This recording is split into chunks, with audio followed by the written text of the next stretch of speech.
Hey guys, so it's this time of the year again, the time where the new iPhone and the new iOS update comes out. With the new iOS update comes 11 new features. The first one is the new unlock animation. Instead of the old one that had all of the icons that floated into their place, the new one simply reveals the home screen by sliding up the lock screen. This also brings back the slide to unlock feature that was taken away in iOS 10, but instead you slide up from the bottom. Also, now many of the new first party or pre downloaded apps onto your phone look a lot like the music app, where the music app has the library in bold text, radio, for you, browse, search.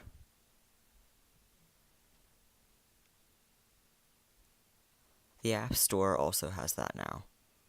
Today, games, apps, updates, search. And so does notes, messages, and the phone app. Voicemail, favorites, contacts, voicemail.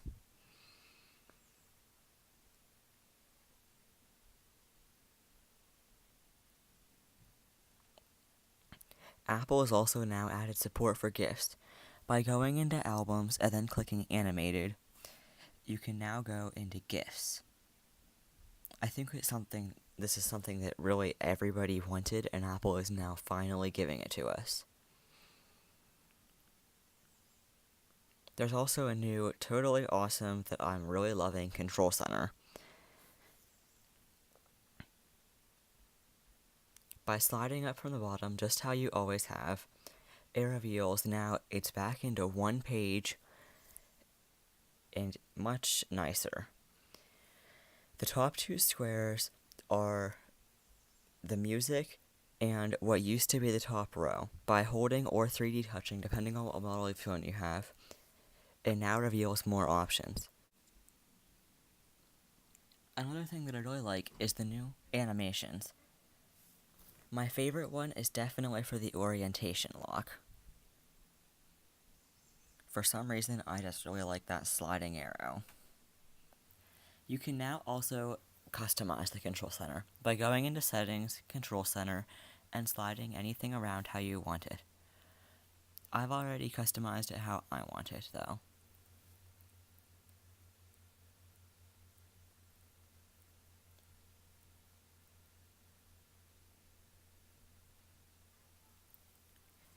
There's also a new notification center. By sliding down, it'll look a lot like the new lock screen.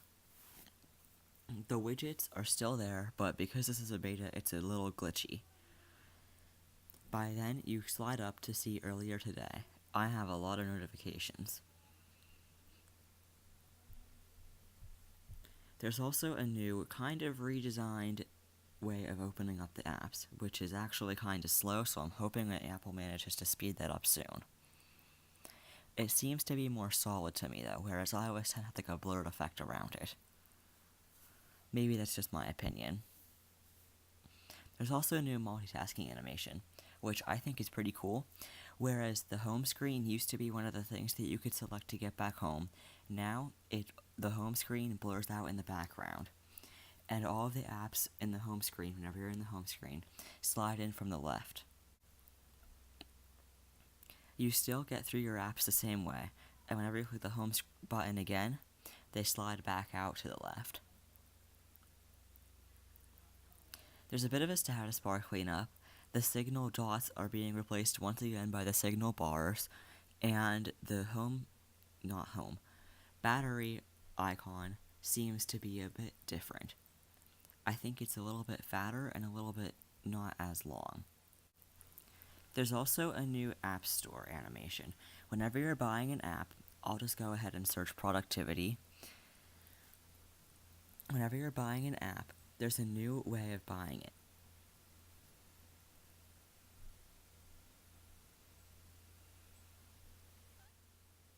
Once I click Get, it brings something up. It has the name of the app, the rating, and your account. Whenever you click Install with Touch ID by placing your thumb or any finger on the home button, it'll have an animation.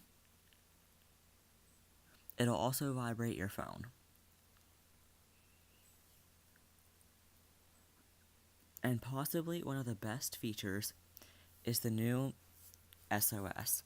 Just like on the Apple Watch, whenever you hold the side button down, you rapidly click the sleep and wake button 5 times and it will bring up this screen. This will call 911 if you don't stop it in time, so unless you're in an actual emergency, stop it in time.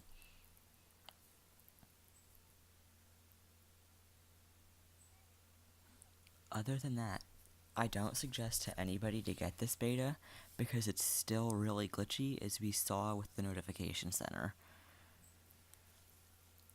If you have an iPhone 5 or a 5C, it won't be eligible for iOS 11, so it might be time for an upgrade.